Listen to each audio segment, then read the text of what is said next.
السلام علیکم جی. Be B سی نے ایک خبر چھاپی ہے, بی بی سی اردو نے.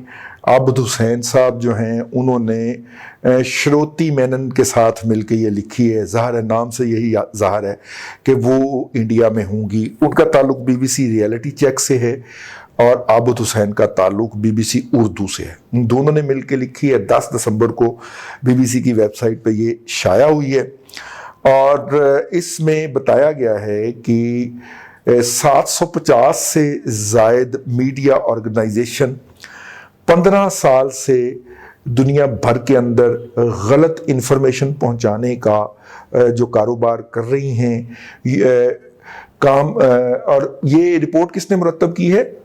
ای یوڈس انفو لیب نے کی ہے. اور یہ مافیا جو ہے یہ کتنا بڑا ہے جو کہ دنیا بھر میں کام کر رہا ہے اس وقت, اور یورپ اور امریکہ خاص طور پہ اس کے ٹارگٹس ہیں. یہ کتنا بڑا ادارہ ہے, اس کا اندازہ یہ کتنا مطلب جسے کہنا چاہیے کہ وارداتیہ ہے کہ ایک ہیومن رائٹ کے لیے کام کرنے والے بلکہ سائنسدان ہیں جی, ایکٹیوسٹ, وہ فوت ہوئے. انہیں کافی عرصہ ہو گیا, ان کو انہوں نے زندہ کر مارا اور ان کی آئی ڈی سے یہ سارے کام کر رہے تھے. انڈین کرونیکلز کے نام سے یہ رپورٹ جاری کی گئی ہے اور ایک جس شخص کو شناخت کو چرا کر دوبارہ زندہ دکھایا گیا, یہ دراصل یہ در حقیقت انسانی حقوق کے قوانین کے بانیوں میں شمار کیا جاتا ہے. یہ صاحب جو ہیں, اور ان کی 2006 میں 92 سال کی عمر میں وفات ہو گئی تھی. وہ رہی ہوگی نا, مطلب کہ زیادہ پبلک نہیں ہوئی ہوگی ان کی وفات. ای یوڈس انفو لیب کے ایگزیکٹو ڈائریکٹر الیگزینڈرالا فلیپ نے بی بی سی سے گفتگو کرتے ہوئے بتایا کہ انفارمیشن پھیلانے کی غرض سے مختلف اسٹیک ہولڈر پر مشتمل نیٹ ورک میں اتنی اہم ہم نے آج تک نہیں دیکھی. ٹھیک ہے, تو یہ جناب 750 جعلی میڈیا آرگنائزیشن ہیں جن کے اندر ویب سائٹس ہیں اور بڑی بڑی نامور ویب سائٹس ہیں.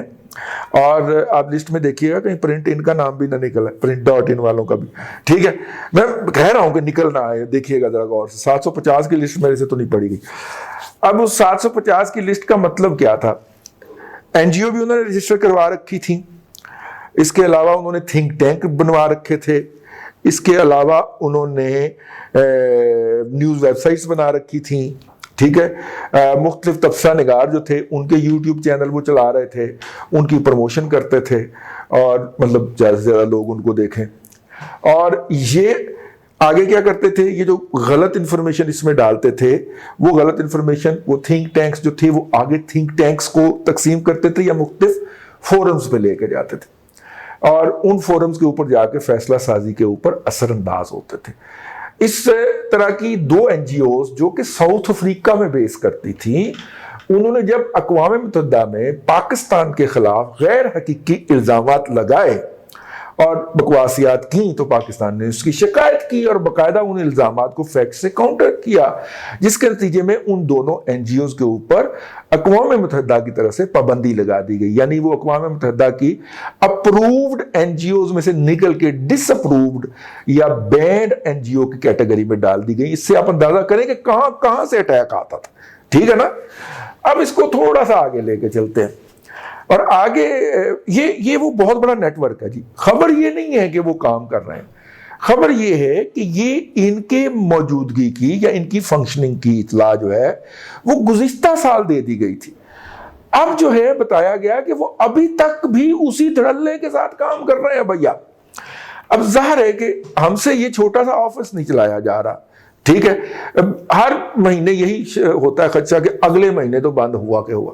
ٹھیک ہے, وہ اتنا بڑا آفس اور جتنی ویب سائٹس ہیں ان کی, وہ 50-100 بندہ کے بغیر وہ ویب سائٹس نہیں چلائی جا سکتی. اتنا بڑا پیرافرنیلیا انفراسٹرکچر اور بظاہر ان کا سورس آف انکم بھی کوئی نہیں, تو وہ کیسے چل رہا تھا؟ ظاہر ہے کہ کوئی اس کے پیچھے کوئی نہ کوئی حکومتی ادارہ کھڑا تھا. بی بی سی نے تو نہیں کہا, لیکن میں پوری ذمہ داری کے ساتھ کہہ رہا ہوں کہ یہ وہ ادارہ ہے جس کو انڈین گورنمنٹ یا گورنمنٹ کے جو ہڈن انسٹیٹیوشن ہوتے ہیں وہ سپانسر کر رہے تھے. میں پوری ذمہ داری کے ساتھ یہ بات کر رہا ہوں اور کر رہے ہیں, وہ بند نہیں ہوا.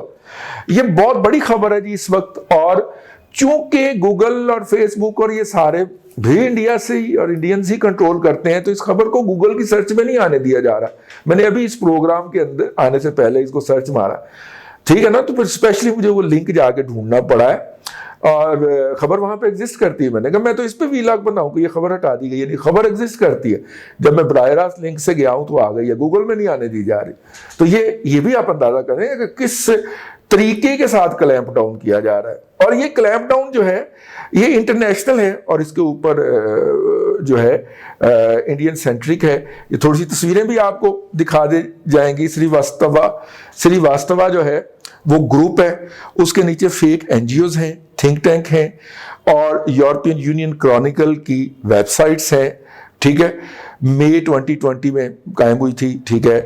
اس کے بعد تھنک ٹینک سے آگے ڈیٹا جاتا ہے member of European union parliament کو, اور فیک این جی اوز کے ذریعے ڈیٹا بھیجا جاتا تھا یونائٹڈ اسٹیٹس کو. اور یہ جو کرونیکلز ہیں ادھر سے پھر اے این آئی نیوز ایجنسی, یہ آپ نے پوائنٹ ذہن میں رکھنا, اے این آئی نیوز ایجنسی. اے این آئی نیوز ایجنسی سے وہ مین سٹریم انڈین میڈیا میں جاتا ہے, اور 750 سے زائد فیک میڈیا آرگنائزیشن یا میڈیا ویب سائٹس ہیں ان پہ جا کے ڈسپلے ہوتا ہے. جب کوئی چیز اتنی بڑی طریقے سے آتی ہے تو وہ ذہنوں کو مسموم کرتی ہے. ایز اے میڈیا پریکٹیشنر یہ میرا ایمان ہے. تو یہ صورتحال ہے اس وقت اس کی. اب یہی خبر یہ لکھتی ہے. اب اس خبر سے ہم ہٹ گئے, آپ نے یہ خبر پڑھنی ہے, ڈیٹیلڈ ریسرچ سٹوری ہے. کوئی گھنٹہ ڈیڑھ گھنٹہ نکال کے بیٹھیں اور اس خبر کو پڑھیں تاکہ آپ کو پتہ چلے کہ میڈیا مینوورنگ کیسے کی جا رہی ہے آپ کے ساتھ. اب آ جائیے کہ ہم کس طرف جانا چاہ رہے ہیں. یہ آرگنائزیشن قائم کب ہوتی ہیں؟ آج سے 15 سال سے زائد عرصہ پہلے قائم ہوتی. ٹھیک ہو گیا, قائم کریں جی, اپنے گھر میں کریں, ہمیں اس کا کیا, ٹھیک ہے. 15 سال پہلے پاکستان میں بھی ایک چیز اسٹیبلش کی جاتی, انٹروڈیوس کروائی جاتی. اگرچہ وہ 1993 کے اندر سٹاف کالج کوئٹہ میں ایک نوجوان افسر جو ہے وہ ڈیورنگ ہز پروموشن کورس یہ ریسرچ کر چکا ہوا تھا اور کہہ چکا ہوا تھا کہ پاکستان کو باہر سے نہیں اندر سے خطرہ ہے, ٹھیک ہے. اس نوجوان کا نام راحیل شریف تھا. وہ اپنی اس میں کہہ چکا ہوا تھا, لیکن یہ ایک تھیری کی طور پہ تھی. جس طرح باقی سول ہوں یا ملٹری ہوں, جب وہ سرٹن گریڈ سے اوپر جانا چاہتے ہیں تو اس کو ٹریننگ پہ بھیجا جاتا ہے.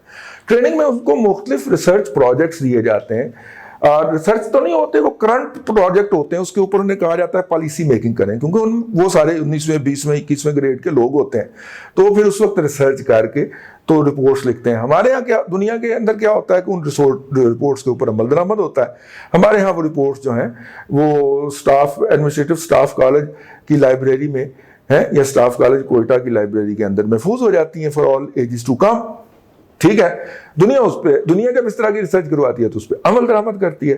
تو وہ جیسے 1954 کے اندر ایک افسر نے وہاں پہ رپورٹ لکھی تھی کہ Iran Pakistan India gas pipeline جو ہے یہ مستقبل میں خطے کی گیس کی ضروریات پوری کرنے کے لیے واحد سورس ہوگا. اس طرح ایک نوجوان نے 1993 میں یہ رپورٹ لکھی. وہ تو اپنی پروموشن لے کے تو اگلے گریڈ میں چلا گیا, پھر آرمی چیف بھی بن گیا.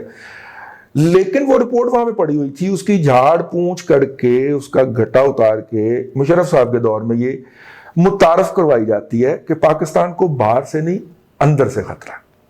اور پھر اس کی چرننگ کی جاتی ہے. اب میرے ساتھ رہیے گا ذرا, ذہنی طور پہ میں آپ کی توجہ چاہ رہا ہوں. اس کو اتنا گھوٹا جاتا ہے اور میڈیا کو ایک دم شتر بے مہار چھوڑ دیا جاتا, ٹھیک ہے.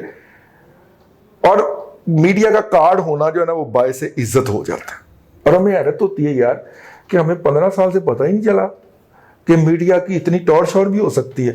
اور میڈیا مائک پکڑ کے نا منہ کے اندر گھسیڑ رہا ہے, ہر گزرتے والے بندے کو آگے مائک کر دو, بتانا پڑے گا آپ کو, بتانا پڑے گا, ٹھیک. دس از ناٹ جرنلزم یار, دس از شیئر بدماشی. اور یہ بدماشی پروموٹ کی جاتی ہے مشرف صاحب کے دور کے اندر. ہر ادارے کو ڈائریکشن آتی ہیں کہ میڈیا کے ساتھ کوآپریٹ کریں. پولیس میڈیا کے ساتھ ہوتی, چھاپے مارنے جا رہی ہوتی, ٹھیک ہے نا. ہاں, تو یہ ہوتا ہے جی, یہ میڈیا کو پروموٹ کیا جاتا ہے. اب ادھر سے یہ ویب سائٹس لانچ ہو رہی ہیں اور ادھر سے یہ بیانیاں لانچ ہو رہا ہے. میں کسی کے اوپر کوئی الزام نہیں لگاؤں گا, صرف آپ کو سوچنے کے لیے ایک موقع فراہم کروں گا. پھر اس کے بعد میڈیا پورے استبدادی پنجوں کے ساتھ, مینووربلٹی کے ساتھ حملہ آور ہوتا ہے اور لال مسجد گرواتا. یاد کیجئے میڈیا نے کس طرح مشرف کو کارنر کیا تھا, اور اس نے پھر رو کے کہا تھا کہ یہی لوگ تھے جو مجھے کہتے تھے کہ حملہ کرو, اور یہی لوگ. اس کو ایک ایشو بنا دیا گیا, اس کو ایک اتنا بڑا ایشو بنا دیا گیا کہ پاکستان کی ایگزسٹنس کے لیے میک اور بریک کا یہ ایشو ہے. کس نے بنایا؟ میں سوال چھوڑتا جاؤں گا آپ کے لیے. پھر اس کے بعد اب تو یہ بات ثابت ہو گئی کہ اسلام آباد کے نواح کے اندر ایک فارم ہاؤس میں کیمرہ بلر کر کے جو فلاگنگ کی, جو کوڑے مارنے کی ویڈیو تھی, وہ امریکن ایمبیسی کے تعاون سے بنائی گئی. ہمارے دوست ہیں جناب ممتاز بھٹی صاحب, اسلام آباد کے معروف صحافیوں میں ان کا شمار ہوتا ہے. انہوں نے یہ پوری رپورٹ جو ہے نا وہ لکھی, اور پوری رپورٹ انویسٹیگیٹ کر کے ود اتھینٹک ایویڈنس جو ہے وہ چھاپی ہے. لیکن ظاہر ہے کہ وہ ایک اخبار میں چھپی ہے نا. اس کے نتیجے کے اندر ہم سوات کے اندر سوات کے اندر جانے والوں کو تو یہ خیال تھا نا کہ وار ایریا کا الاؤنس بھی ملے گا, اس سے زیادہ وہ کچھ نہیں سوچ سکتے تھے. لیکن ابھی تک سوات سے نکل نہیں پائے. ٹھیک ہے نا, جتنے مرضی آپ وہاں پہ مراد سعید امپوز کر لیں, سوات میں امن نہیں آ پا رہا. ہر 6 مہینے کے بعد ہمیں اطلاع دی جاتی ہے جی وہ واپس آ گئے پہاڑیوں سے. ٹھیک ہے نا, تو نہیں نکل پائے. آپ فاٹا دیکھ لیں, آپ نارتھ وزیرستان دیکھ لیں, آپ ساؤتھ وزیرستان دیکھ لیں, ان سب کے لیے آپریشن جو ہے وہ اسی میڈیا کی انڈر دا انفلوئنس جو ہے وہ بنایا جاتا. ٹھیک, ہم یہ بھی کہہ سکتے ہیں کہ جنہوں نے وہ آپریشن کرنا تھا اور یہ سمجھتے رہے, لیکن آج کی اس رپورٹ کے بعد ایک نیا پہلو سامنے ہے کہ جنہوں نے وہ آپریشن کرنا ہوتا تھا وہ اس کے لیے ماحول بناتے تھے. مجھے یہ رپورٹ پڑھ کے لگا کہ وہ بھی بیچارے جو تھے وہ اسی کے فلڈ کے اندر بہ رہے تھے, انہیں بھی نہیں کچھ پتا چلتا تھا کہ ان کو مینوور کون کری جا رہا. ٹھیک ہے, اور یہ 2001-2 کے اندر یہ سارا سیٹ اپ قائم ہو جاتا ہے, اور پھر اس کے بعد دگڑ پاکستان کا ہر ایشو جو ہے وہ کسی بچی کا ریپ ہو جائے, کچھ ہو جائے, اس کو میڈیا ایک خاص اینگل سے دیکھتا ہے. 750+ ویب سائٹس انگریزی اردو دونوں میں, اور یورپ, افریقہ, امریکہ میں ہوسٹ ہوئی ہوئی, اور وہاں سے اس پہ کانٹینٹ اپلوڈ ہو رہا ہے, اور وہ ایک ہی بیانیہ دے رہا ہے. ٹھیک ہے, وہ پاکستان کو اگریسر ثابت کر رہا ہے اور کشمیریوں کو آتنکوادی ثابت کر رہا ہے جو کہ فریڈم فائٹر ہیں, اور جناب انڈیا کو ایک مظلوم ریاست کے طور پہ اسٹیبلش کر رہا ہے. یہ بیانیہ جو ہے یہ اس جال ساز نیٹ ورک کے ذریعے دیا جا رہا تھا. اور اگر یہ ٹھیک ہے, جو کہ ٹھیک ہے, کیونکہ نہ یہ خبر میں نے لکھی ہے نہ مجھے اٹھانے والوں نے لکھی ہے, یہ تو کوئی باہر سے لکھی ہے, جنہوں نے میری رہائی کے لیے بیان جاری کیا تھا انہوں نے لکھی ہے, یورپین یونین. ٹھیک ہے, تو اگر انہوں نے لکھی ہے تو اس کا مطلب ہے کہ یہ تو ہمارا تو اس رپورٹ سے کچھ لینا دینا ہی نہیں ہے. میرا جو نقطہ ہے وہ یہ ہے کہ یہ جو, میں کسی کے اوپر الزام نہیں لگا رہا, میں یہ نہیں کہہ رہا کہ ہمارے چور اور کتی ڈال گئے ہیں, میں یہ نہیں کہہ رہا. میں تو یہ کہہ رہا ہوں کہ اس کا مطلب یہ ہے کہ جو آپ گاتے رہے ہو پچھلے 20 سال سے کہ پاکستان کو باہر سے نہیں اندر سے خطرہ ہے, یہ سب جھوٹ تھا, فریولس تھا, فیبریکیٹڈ تھا, بے بنیاد تھا, خود شکستگی تھی.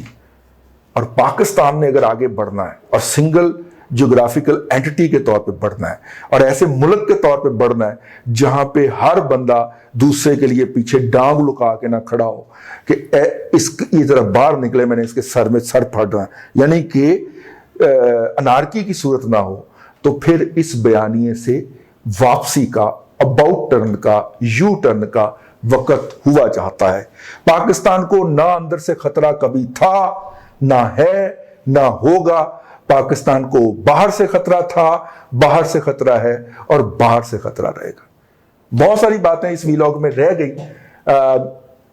میں نے بھی تو سیکیور رہنا نا, محفوظ رہنا نا, اٹھائے جانے سے محفوظ رہنا ہے. وہ کرنے کو دل کر رہا تھا لیکن نو کے زبان پہ آ کے رک گئی. آپ سمجھ گئے ہوں گے. میری گزارش ہے اس خبر میں سے ایک دفعہ گو تھرو کیجئے اور پھر سوچئے کہ Lal Masjid, Swat, south Waziristan, north Waziristan, FATA, یہاں پہ جتنے آپریشن ہوئے اس میں میڈیا نے, اور یہ جو 750 سے زائد ویب سائٹس ہیں, کچھ لوگوں کا خیال ہے 1500 سے بھی زائد ہے, یہ جو ویب سائٹس ہیں انہوں نے کیا رول پلے کیا, اور ان ویب سائٹس نے ہمارے پالیسی میکنگ اور ڈیسیجن میکنگ لوگوں کے اوپر کیا اثر ڈالا. میری سلامتی کے لیے دعا کیجیے گا اس ویلاگ کے بعد. اگر میں بچ پایا تو اگلے ویلاگ کے ساتھ آپ کے ساتھ پھر حاضری ہوگی. فیڈ بیک کے لیے میرا ای میل اکاؤنٹ ہے نیچے، آپ اگر کوئی فیڈ بیک دینا چاہیں تو اس پہ لکھیے گا، اور اگر آپ جو ہے وہ اس چینل کو، اس انیشیٹو کو سپورٹ کرنا چاہیں تو نیچے ہمارے پے پال کا اور دوسرا اکاؤنٹ بھی دیا ہوا ہے۔ اللہ آپ کو آسانیاں عطا کرے اور آسانیاں خلق خدا میں تقسیم کرنے کی توفیق عطا کرے۔